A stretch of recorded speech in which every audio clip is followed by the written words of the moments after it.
Mary's such a disappointment. There was no picnic after all. So I've heard, ma'am. Such a shame. You knew that? Oh, yes, miss. I had it from Miss Marianne and the young gentleman. They're here. Mr. Willoughby? Oh, yes, ma'am. They've been home here an hour or more. Would you like me to get the tea things? Oh, yes, thank you, Mary, if you would. Dear, how dreadfully unwise she is. Yes, Eleanor, my dear, it was not really prudent, I grant you. But I cannot believe that dear Marianne, or Willoughby either for that matter, would ever do anything that was not right. We have a visitor, I understand. Please, Mama. Mother, leave her.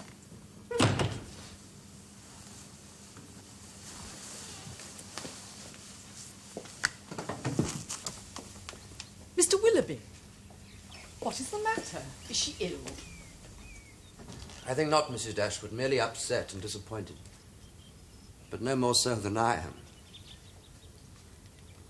I have to return at once to London. This morning it was Colonel Brandon and now you. This dashing to London has become quite an epidemic. Well, when the picnic party was cancelled this morning, I decided to take Marianne and show her Allenham House, which, as you probably know, will one day be my property. You mean without the knowledge and consent of the present owner? Was that wise? Well, in the event, it was not. Because my elderly kinswoman who owns the property decided to exercise the privilege of riches over a poor dependent by dispatching me instantly to London on urgent business. I am to leave immediately. When do you return? Well, my invitations to Allenham are somewhat infrequent. I shall not be in this neighbourhood for another 12 months, I'm afraid. Not for a year? No, I'm afraid not, madam. But is Allenham the only house in the district where you may stay? Oh, for shame, Mr. Willoughby. You will always be more than welcome at Barton Cottage. You know that. Yes. You are too good, madam. But my engagements at the moment are of such a nature that I think perhaps it would be unwise to commit myself. Very well, Mr. Willoughby. I will leave it entirely to your own good judgment, of course. Well, it is folly to linger in this manner. I shall not torment myself further by remaining among friends whose company I can no longer enjoy. Goodbye, madam. Miss Dashwood.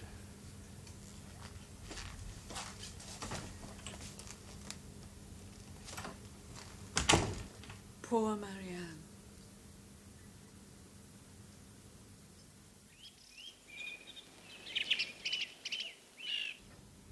She looks so pale, poor darling. Yet already I fancy she is a little better, perhaps. Only yesterday she offered to help me count the washing. I hope you let her, Mamma. It is simple, practical employment she most needs. The worst thing in the world for her is that she should sit there and dwell upon the past, listening for someone whom she knows in her heart will not come.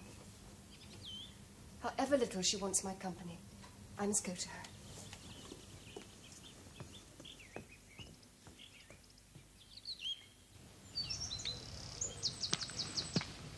Are you not cold sitting there? No, thank you.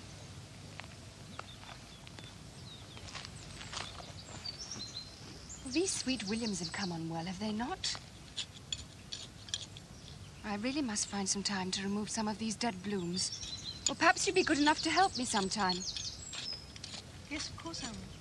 Well, there's so much tidying up to be done in the garden at this time. Just a moment. Why, what is the matter? I thought I heard a horse. Oh, Marianne. Yes, can't you hear it? It's he, it must be. It's much more likely to be Sir John or someone from Barton Park. But he always comes on foot or on a dog cart. Why should...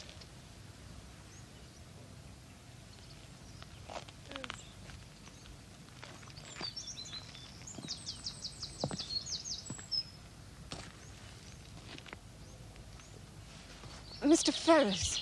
Edward. Forgive me for calling upon you unannounced in this fashion, but I happen to be travelling in the neighbourhood. Have you been away from Sussex long, Edward? Not long. I've been here in Devon this last fortnight only, to be exact. You have been in Devonshire a fortnight and have only just come to see us. Shame upon you. Marianne, the poor man is quite free to have other acquaintances, is he not? No, he is not. None that take precedence over us, anyhow. Never mind, Edward, we will forgive you. Anyhow, the main thing is that you're here now. And now that we've got you, how long may we keep you? Well, if I might beg board and lodging for tonight. Tomorrow I have to be on my way back to Sussex again, I'm afraid. For one night only? But I thought at least a week. However, we must count ourselves lucky that we have you at all, I suppose. Well, if you will both forgive me, I will go and see to my cob.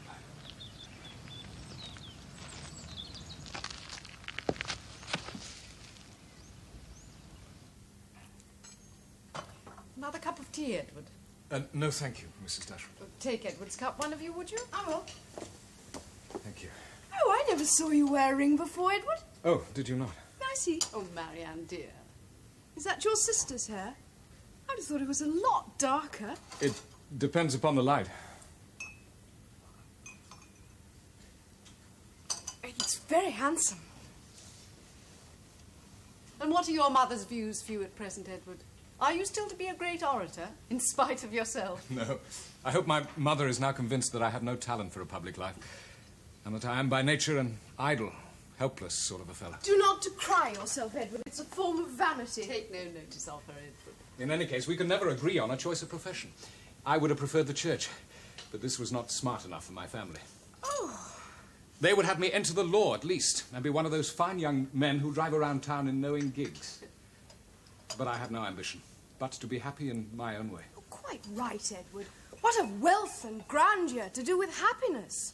Grandeur has but little, I grant you. But wealth, I'm afraid, has. Oh, Eleanor, for shame. Wealth can give nothing. A mere competence is all one needs for true happiness. Perhaps your competence and my wealth are one and the same thing. Come now. What is your idea of a competence? I could manage very well, I think, on about 1,800 or 2,000 a year. 2,000? Oh, my darling. 2,000 is only a moderate income. And a proper establishment of servants, a carriage or two, and hunters cannot be supported on less, I fancy. Why hunters? Everyone does not hunt. No, but many do. Well, let us hope that you are both suddenly left a large fortune. Oh, yes, indeed. Though where it is to come from, I'm afraid I do not know. But then what magnificent orders would travel from Barton to London, eh? What a happy day for the booksellers and print shops, eh, Eleanor? And as for Marianne, I know her greatness of soul. She would buy up every copy of her favourite authors to prevent them falling into unworthy hands. Oh, yes. How well you know her, Edward. I'm sorry if I am saucy, Marianne, but I wanted to show you that I have not forgot our old disputes. I love to be reminded of the past, Edward. You'll never offend me by talking of former times. Or perhaps you would bestow an award for the ablest defence of your favourite maxim, that nobody can ever be in love more than once in their life. For your opinion on that point is unchanged, I presume. Most certainly. And I'm more than ever sure that nothing now will change it. Marianne is much as before, you see. She is not at all altered. No. A little graver, more solemn, perhaps.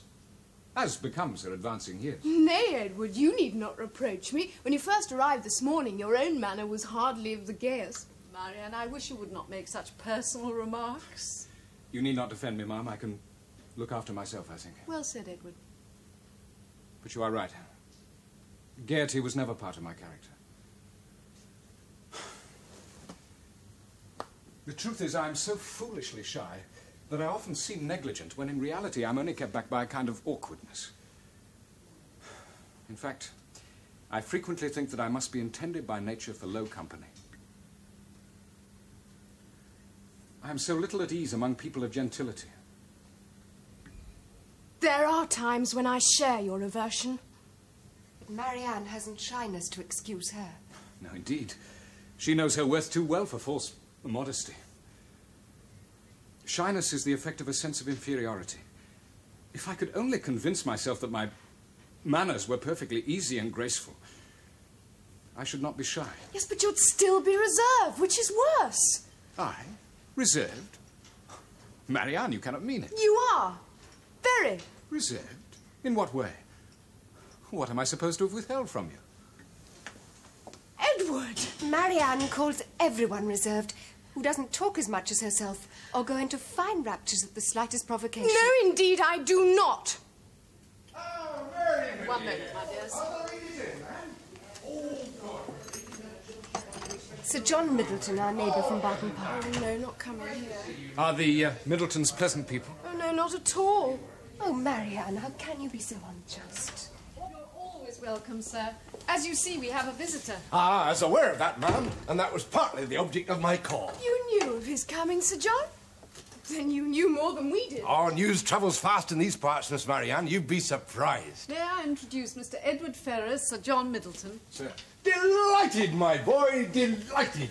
Well, now, you're not the only ones to have visitors, for we have my wife's sister, Charlotte Palmer, and her husband with us, not to mention a number of other young people arriving tomorrow.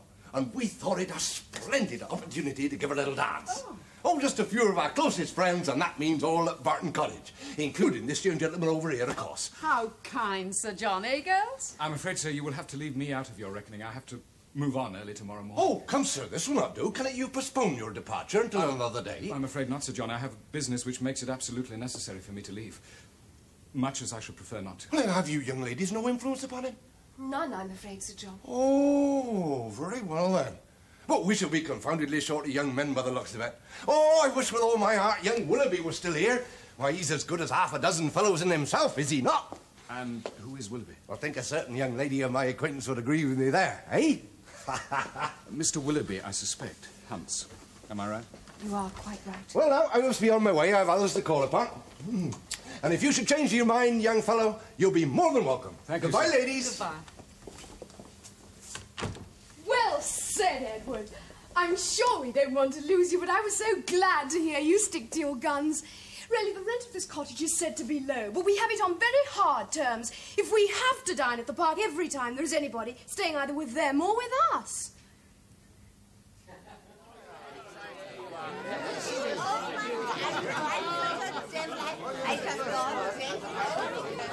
Delightful, delightful. And you'll meet them both tonight. There they are. Lovely to see you here tonight. Come along, my dears. That's right. Now, oh, you must meet my younger daughter and her husband, Mr. and Mrs. Palmer from London. Charlotte, dear. This is Miss Dashwood. Miss Marianne Dashwood. How do you do? I'm so glad you've come. It's such a shocking day. I was afraid you might not. And dear Mamma has been telling me so much about you both, haven't you, Mamma? Charlie, dear, I really think you should not stand anymore. She expects to be confined soon after Christmas. Oh, Mamma, I should hope they don't imagine my figure is usually the shape. Isn't she wonderful? Well, shall we take the sofa? May I sit between you? Please do. In this room, eh? Oh, there we are then. Oh, I'm so sorry. Now, Mr. Palmer and I were hoping we might see something of you both in London this winter. Were we not, Mr. Palmer? London? What gave you the notion we might be going to London, Mrs. Palmer? Oh, don't call me that. Call me Charlotte. And I will call you Eleanor and you Marianne, if I may. Please do. But you must come to London. Well, everybody does. I shall be quite heartbroken if you do not. And so will Mr. Palmer, won't you, my love? Mr. Palmer's so droll. He never hears a word I say. Mr. Palmer, I was just telling the Miss Dashwoods that they positively must come to London this winter, must they not? Must they, my love? Why? Oh, do listen to him. He comes out with the most unexpected remarks. One cannot help but laugh.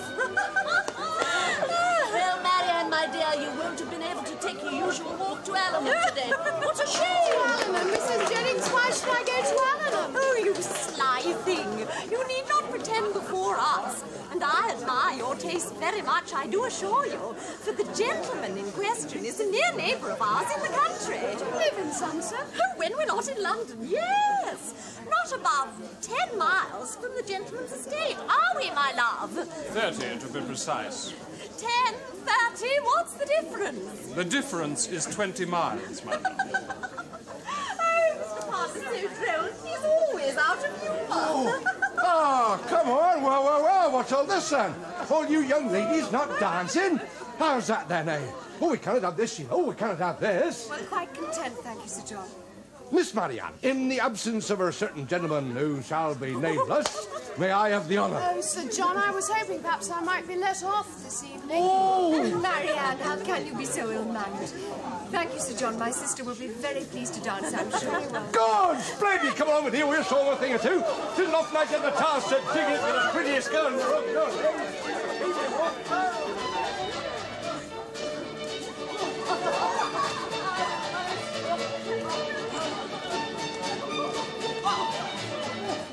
You know, Sir John has such a tremendous sense of fun, has he not? You know, Mr. Palmer will not allow it, but then Mr. Palmer loves to be contrary, especially where his wife is concerned. Mary? Found you at last, Miss Dashwood. May I introduce you to the Miss Steeles, who are particularly anxious to meet you? To meet me, Lady Medusa? Yes, excuse me, Charlotte. Miss Steele, Miss Lucy Steele, Miss Dashwood. How do you do? Oh, delighted to meet you, Miss Dashwood. We have heard so much about you, haven't we, Lucy? Oh, yes, to be sure. About me, Miss Steele, from whom? A certain person. Can you not guess? I'm afraid I have no idea. The Miss Steeles have made the greatest impression upon my little William. You know, I've never seen him take quite such a liking to anyone before. Have you seen little William? Yes. Is he not the sweetest thing in the whole world? Perhaps Miss Dashwood doesn't share your partiality for children, sister. Oh, I just dote upon them, especially little boys. Do you know, he would not go to sleep until she had been up to wish him good night. I thought he would quite tumble your hair with his playfulness. He's just full of mischief, a proper little boy. I declare, he quite hurt me here. Look, where he bruised my wrist. Indeed. But there, I like to see a child full of spirits, don't you? Oh, yes, I cannot bear it if they are tame and quiet. Well, to be quite honest, while I'm at Barton Park, I never think of tame, quiet children with any great abhorrence. Well, now, you should be dancing. To whom would you like me to introduce you? Oh, I don't know. Really, I don't. I said to Lucy as we come in, I declare I don't know when I've seen so many smart girls.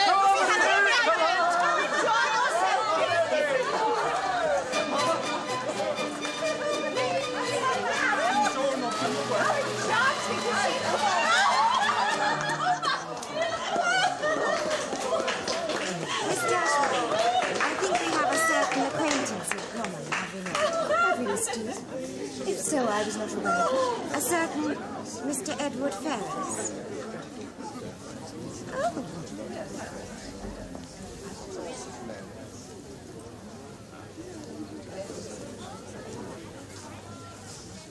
You know Mr. Edward Ferrars? Oh, Lord, Miss Dashwood, I should do. He was for 4 years a pupil at my uncle's tutorial establishment near Plymouth. Did you not know? I knew that he'd been educated by a tutor, yes. Oh, Edward. He's a great favourite in our household, I can tell you, Miss Dashwood. We all delight in his company. He was with us again, as a matter of fact, quite recently. He was with you? Oh, yes. For 2 weeks. He comes back regularly. Has he not told you? How odd. Perhaps he didn't consider it of sufficient importance. I am not aware of all his movements, of course. Did he not call upon you on his way home? Oh, but perhaps he had not sufficient time. I feel sure he would have done so otherwise. Do you know his mother, Miss Dashwood? She sounds a real Tartar. He's greatly in awe of her, poor fellow, because if you ask me, she holds the purse strings. Indeed. Now, we simply cannot allow you two young ladies to hide yourselves away like this now, can we?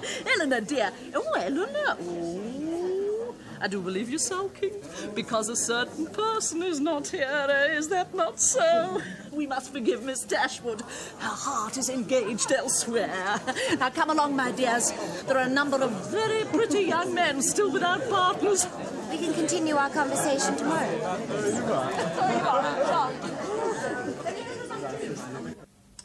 I quite agree that if a certain type of society is totally disagreeable to one, then it is perhaps not polite to make it apparent by one's manner. But at the same time, Eleanor, I consider it dishonest to behave as though one positively enjoyed it. Then nobody could have accused you of dishonesty last night, sister. Thank you, sister. Whatever its intention, I take that remark as a compliment. Eleanor, my dear, there is a young person at the door who says you are expecting her. A Miss Steele. Oh, dear. And I shall go up to my room. I'm sorry, Mamma. She's a guest from Barton Park. Miss Steele, do please come in. Thank you. I'm so sorry. I've not introduced you to my mother. Oh. How do you do, Mom?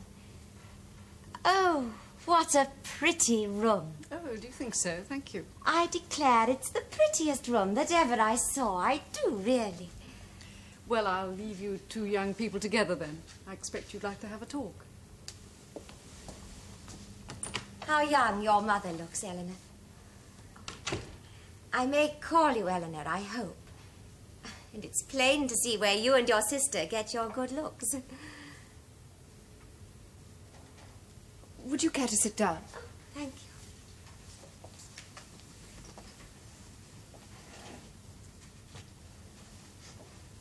Oh, Eleanor, I have been biting my tongue off for what I told you last night.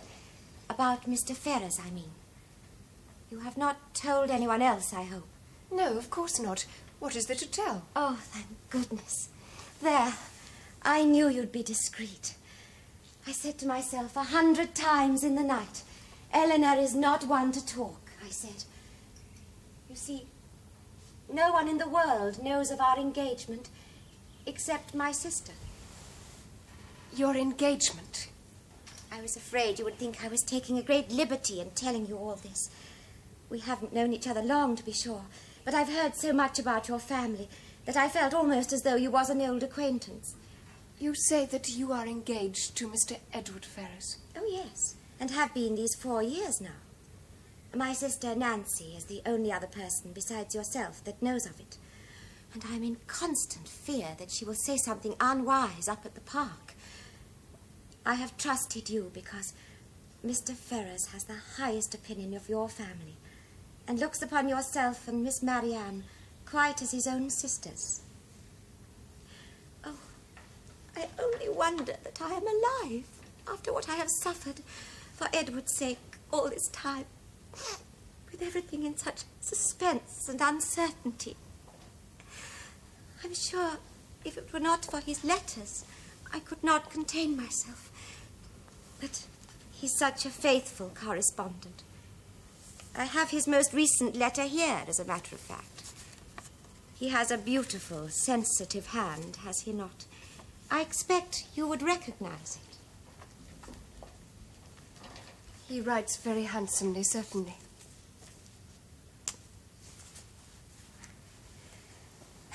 Edward's love for me has been pretty well put to the test by our long absences, I must say. At first, I used to worry greatly, because I have to confess, I'm of a rather jealous temper by nature. But I am sure that if he had felt a particular preference for any young lady of his acquaintance, I should know it instantly by his manner. However, I'm quite happy on that score, because I am quite certain that there is nobody for whom he has such a feeling. Quite certain. That must be a great comfort to you, I'm sure. Oh, it is, I do assure you. Oh, I had almost forgot what I had come about. Did you come about something else as well, then? Lady Middleton asked me to say that you and Miss Marianne are expected to dine up at the park tomorrow. Again, but really we cannot. Oh, but you must. Mr. and Mrs. Palmer are gone home, and Sir John is to dine in Exeter. So poor Lady Middleton will be all on her own. But you and your sister will be there, surely, and Mrs. Jennings. That's right. But there will be no gentlemen present, so we ladies can chatter away to our heart's content. And you and I have plenty of private matter for gossip, have we not, eh, Eleanor? Oh, well, I must not disturb you any longer. Please convey my kindest regards to your mother. But I hope that we shall be meeting often while we are at Barton.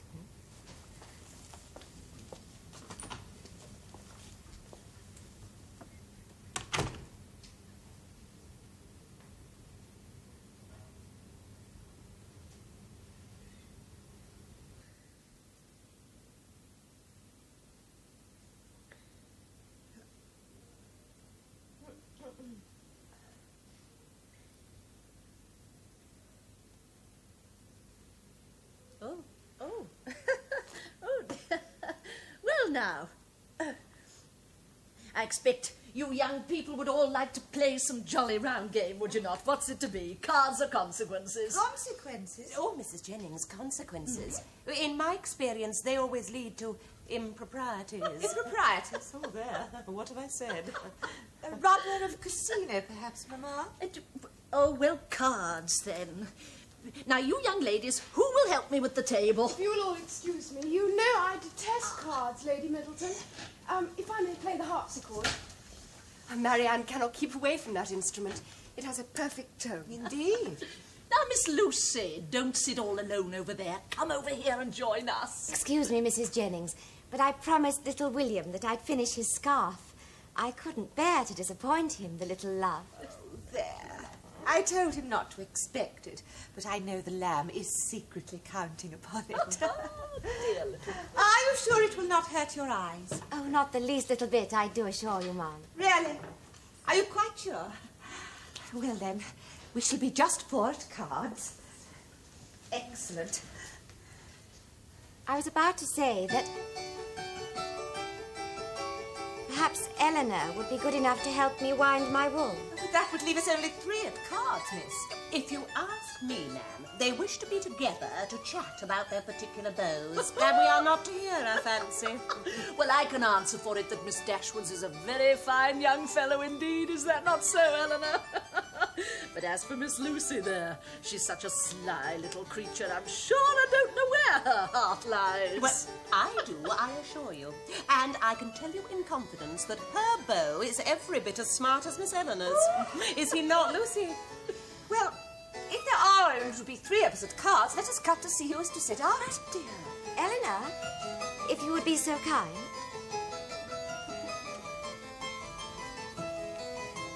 Oh, that sister of mine. Just let her wait until we're in our bedroom tonight. That's all. No, please, you two play. It is of no consequence to me, I can assure you. Oh, please, Lady Middleton. I'm glad to have this opportunity of speaking with you, because since our last little talk together, my mind has formed a plan. And you, Eleanor, are to be part of it. I? What plan is this? You probably know, do you not, that if Edward has any preference for one profession above another, it is for the church. I believe that is so, yes. Well, my idea is that he should take orders as soon as possible, and that through your good offices, your brother might be persuaded to give him the living of Norland. And on the strength of that, we might marry almost at once. There. Is that not a splendid idea? I wonder I had not thought of it before. But, Lucy, surely my interest would not be necessary. Mrs. Dashwood is his sister. I would naturally be only too happy to do anything I could for Mr. Ferrers and yourself, of course. But really, I feel my word would not make any difference. Mrs. John Dashwood would never agree to his going into the church. Surely you realise that. Doesn't stand nearly high enough in the social scale for her liking. And neither, I suspect, do I. Oh, look at how you'll get it all tangled. No, leave it to me. I'm so sorry. Oh, dear. I sometimes think it would be the wisest thing to put an end to the whole engagement, if no one at all is prepared to help us.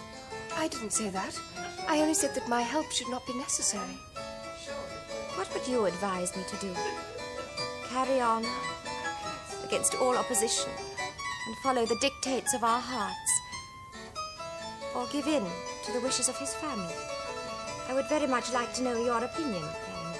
Surely the opinion of a totally indifferent person such as myself is of no great value in a matter like this. It is because you are totally indifferent, as you say, that I ask you. If I thought for one moment that you had a personal interest of any kind, your opinion would not be worth having. However, I see you are unwilling to give me your advice. Please forgive me for mentioning it. I'm sorry to appear unhelpful, but I really fail to see what I can be expected to do. There you are. Really, Miss Steele, you're the luckiest creature alive. Eleanor, my dear. I'm afraid we must go home now. Must you go so soon, dear? Yes, really, Mrs. Jennings. Oh, my dear. Look, my dear. I'm glad of this moment to speak to you on your own. I should love above all things to have you and your sister to come and stay with me for a while when I go back to London. Let me have a word with your mother about it. How exceedingly kind of you, Mrs. Jennings. But Now, really... don't fancy you'll be any inconvenience to me, for I shan't put myself at all out of my way for you. And if, when we get to town, you do not like to go wherever I do, well and good. Here's Miss Marianne. Let's see what she has to say about it. I was just telling your sister here how much I should enjoy the company of you two young ladies when I return home next week. Now, Sir John... go with you to London, Mum? That's right! Now, Sir John and my daughter Mary are returning quite soon, as you probably know, and the Mrs. Steele, and Charlotte and Mr. Palmer will be there already, so we shall be the same jolly party as we've been at Barton. But Mrs. Jennings... Now, I know what you're going to say, Eleanor, dear. I'm sure your mother cannot possibly object to the suggestion, for I have had such good luck getting my own two gals off my hands that she will surely think me the properest person alive to take charge of. I'm sure she will not quite... Now, what does Miss Marianne say about Thank you, it? ma'am. Your invitation is exceedingly kind. On my own behalf, I'd like to accept it, if I may. Marianne. Well, oh, my dear! Oh, that's excellent! Oh, splendid! Oh, we'll all have such fun together, shall we not? Now, if you can but persuade your sister here that she will be quite safe in my charge, It's not I will that at once speak to your mother and make all the necessary arrangements. Oh, you sweet things. Oh, I'm so delighted. It'll be like having my own dear daughters back with me again. And if you get tired of me, you can talk about me behind my back and laugh at my odd ways, and I shan't mind a bit. I am delighted with the plan. It is exactly what I could wish. But, Mamma, will you not be lonely? Me? No, of course not. Mary will look after me and keep me company. No, it is very right that you should go to town. Every young woman should learn about the manners of London at some time in her life. And besides, I have a little scheme of redecoration for your bedrooms, which can now be performed without inconvenience. So go along with Oh, you. thank you, Mamma. There is still one objection that, in my opinion, cannot be removed. Oh, and what is that, pray? Yes, prudent, Eleanor? My objection is this. Though I think very well of Mrs. Jennings' heart, she is not a woman whose constant society can afford us much pleasure, or whose protection will give us consequence. That is true, my love, but you will be much in the company of Lady Middleton. Is that really so much better? If Eleanor has such fine scruples about whom her companions shall be, then I have not. I'm sure I can put up with every inconvenience with very little effort. Mamma, you know why she's suddenly in favour of this trip. You mean it is in the hope of seeing Willoughby again? Yes, Mamma. He has not once written to her since the day he left, not once. Poor, poor Marianne. She has such a warm, impetuous heart. Yes, and I'm afraid she will suffer for it. Because he will only think that she's followed him to London to force her affections upon him, which will indeed be quite true. Then you must look after her and try to prevent her behaving foolishly. You always had the wisest head in the family.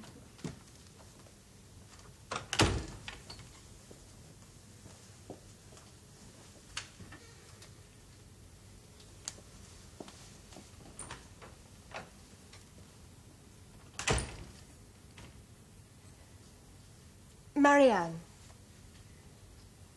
if we are truly to go on this trip to London, then I think we should first discuss thoroughly... Yes? What did you want to say? No matter.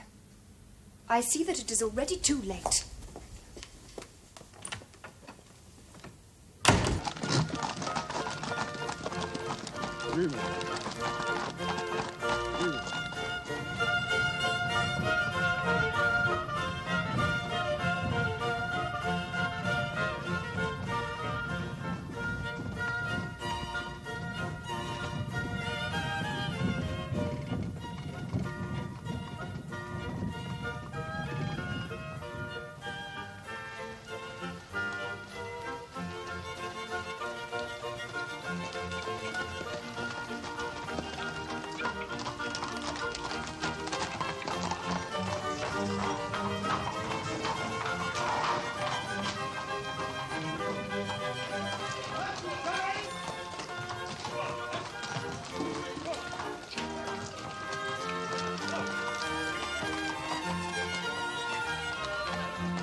along in.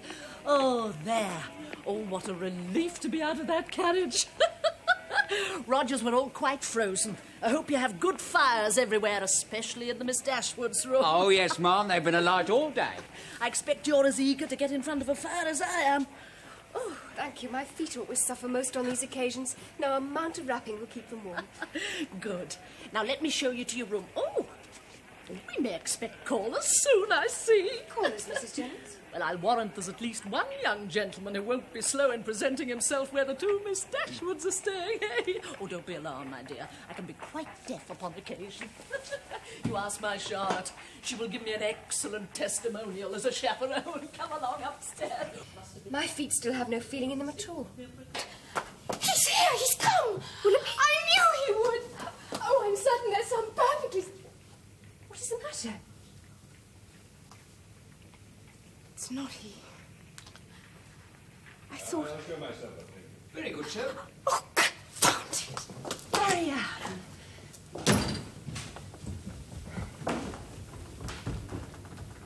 Colonel Brandon. What a pleasant surprise. I was told of your coming, so I hoped I would be allowed to extend to you both a very sincere welcome. How very kind of you. We've not seen you since the day you were obliged to leave Devonshire so suddenly.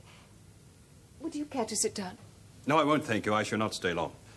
No, that was most unfortunate, most unfortunate. It was indeed. And have you been obliged to stay in London since? Yes, ever since, unfortunately. You do not care for London, then, Colonel Brandon? Your sister is not ill, I hope. No, merely a little fatigued after her journey. I'm glad to hear that.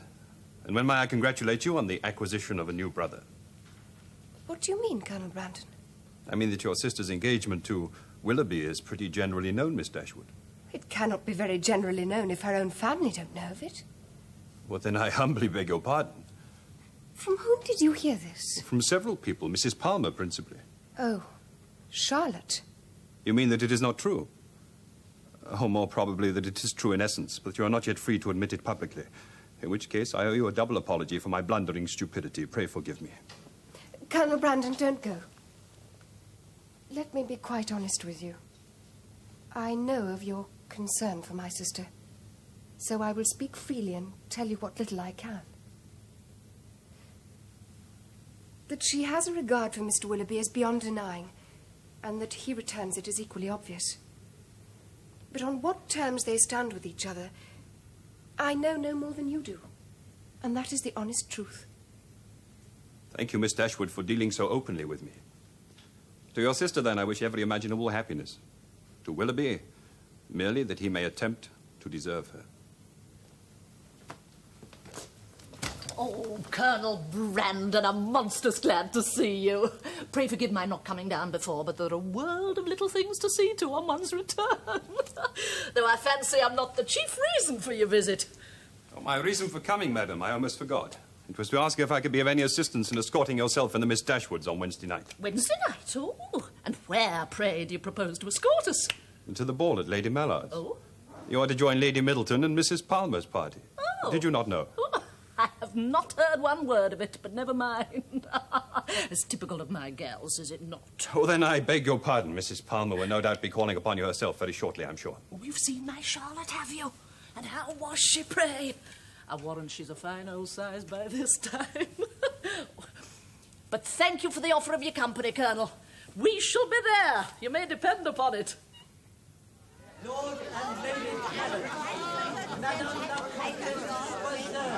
As I was saying, this fellow, he says to me, if it's a pointer bitch you're after, sir, I have the very thing for you. I very much doubt it, my good fellow, says I. But if it gives you any pleasure, you may show her to me. And out he comes with the sorriest, mangiest brute that ever stood on four legs. Well, three in this instance. If that's your idea of a pointer bitch, my dear. And Miss Marianne Dashwood. Miss Dashwood? Did he say Miss Dashwood? Oh, yes, indeed, sir. And two of the jolliest, most delightful girls in the world they are they not? Are they indeed? I must say you surprise me. You are acquainted with them, sir, already, sir? Not I, sir, no, but my brother Edward knows them. We actually paid them a visit in their cottage, I believe. Then you are Mr. Edward Ferrars' brother. I have that doubtful honour, Oh, then let me shake you by the hand, sir. Come, let me introduce you to them. I will. Come, sir. Sister, I see Sir John bearing down upon us with a capture. Pretend to be occupied.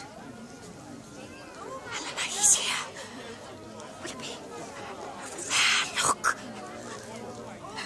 Gracious heavens, why does he not look this way? He must have seen us. No, I must go to him. I must. Willoughby? Will you not speak to me? Miss Dashwood, would you excuse me for one moment? I was not aware that you were to be here. Tell me what the matter is. Have you not received my letters? I did myself the honor of calling upon you at your lodgings the other day, but I was unfortunate enough to find you not at home. Well, my note was not mislaid, I trust. Your note? I've had no note, nothing. Indeed, I'm sorry. But have you not received mine? I've written to you innumerable times, and no answer. Yes, well, do beg your pardon. If you would excuse me. Some other occasion, perhaps. Eleanor, stop him! Marianne, please, I cannot. Oh, God! Do try and compose yourself. Marianne, Marianne, Marianne.